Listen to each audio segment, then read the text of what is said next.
2009년 6월 조선 왕릉 40기 전체가 유네스코 세계유산으로 등재됐다. 당대 최고의 기술과 예술이 집약되어 있는 조선 왕릉을 세계도 주목한 것이다.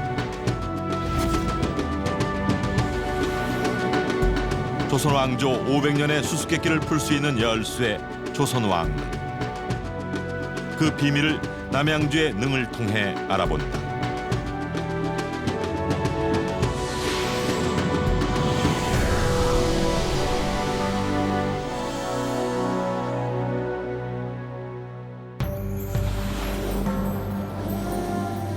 남양주에는 크게 광릉과 홍윤릉, 산릉이 있다. 광릉은 조선 제7대 왕 세조와 왕비 정희왕후의 능이며 산릉은 단종의 비 정순왕후 송씨의 능이다. 마지막으로 홍윤릉은 조선의 국명을 대한제국으로 바꾸면서 황제라 칭한 고종과 순종의 능을 말한다. 이 중 광릉과 홍윤릉 속의 숨은 비밀을 알아보자. 조선시대에는 왕이나 왕비가 영면에 들면 왕릉이 조성되고 완성될 때까지 존속하던 임시기구 산릉도감이 설치됐다. 이 산릉도감에서는 중국 주례의 기본 질서를 바탕으로 도성과의 거리, 주변 능과의 거리, 주변 산세, 풍수 등과의 관계를 신중히 고려하여 왕릉의 입지를 결정했다. 중국의 경우 권위를 세우기 위해 산세를 고쳐 능을 조성하는 방법을 택한 반면 조선 왕릉은 풍수지리적 입지를 고려하여 왕릉으로서의 권위를 드러내면서 자연의 지세를 존중하는 자연조화적인 조형수를 따랐다. 조선시대 왕릉의 능제는 크게 광릉, 즉 세조 이전과 이후로 나뉠 수 있는데 이는 5대 문종의 현능까지는 석씨를 능제로 채택했지만 세조 때 그 제도가 바뀌게 되기 때문이다. 죽으면 속히 썩어야 하니 석실과 석곽을 마련하지 말라. 이처럼 세조의 유명에 따라 능의 내부 구조는 석실이 아닌 흙가루, 황토, 가는 모래를 3대 1대1로 혼합한 회격으로 바꾸었다. 이 회격은 굳어지면 돌보다 더 단단해지는 특징이 있다.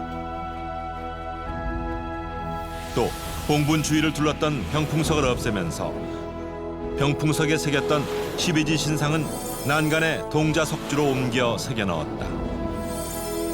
이렇게 간소화된 상설제도는 부역 인원과 조성 비용을 감축했을 뿐만 아니라 왕릉 제도의 일대 변화를 가져왔다. 무덤 배치에 있어서도 왕과 왕비를 함께 묻는 이전의 방법과 달리 두 원덕을 한 정자각으로 묶는 동원 이강릉의 형식을 취했다.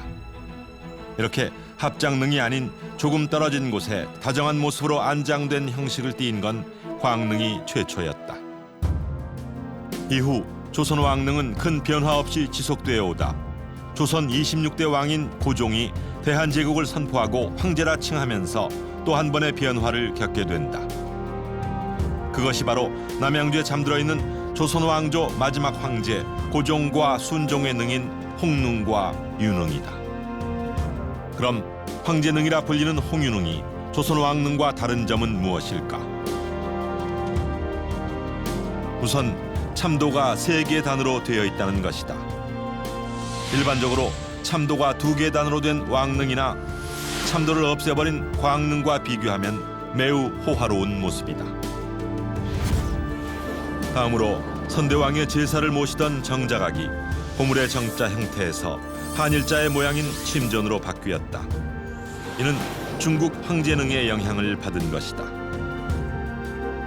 셋째, 비석을 보호하고 기념하는 비각의 위치가 정자각과 수평을 이루고 있다.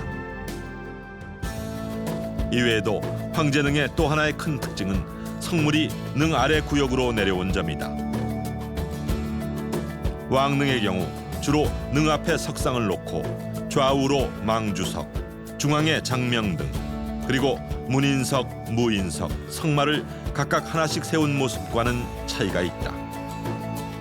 기본 성물인 문무인석과 동물상이 침전 앞 신도로 내려오면서 석호와 석양이 사라졌고 대신에 중국 명나라 황제 능에 보이는 다양한 동물상이 등장한다. 우선 문인석과 무인석이 차례로 마주보고 서고 그 뒤로 기린, 코끼리, 사자, 해태, 낙타, 말의 순서대로 신도의 양쪽으로 정렬하고 있다.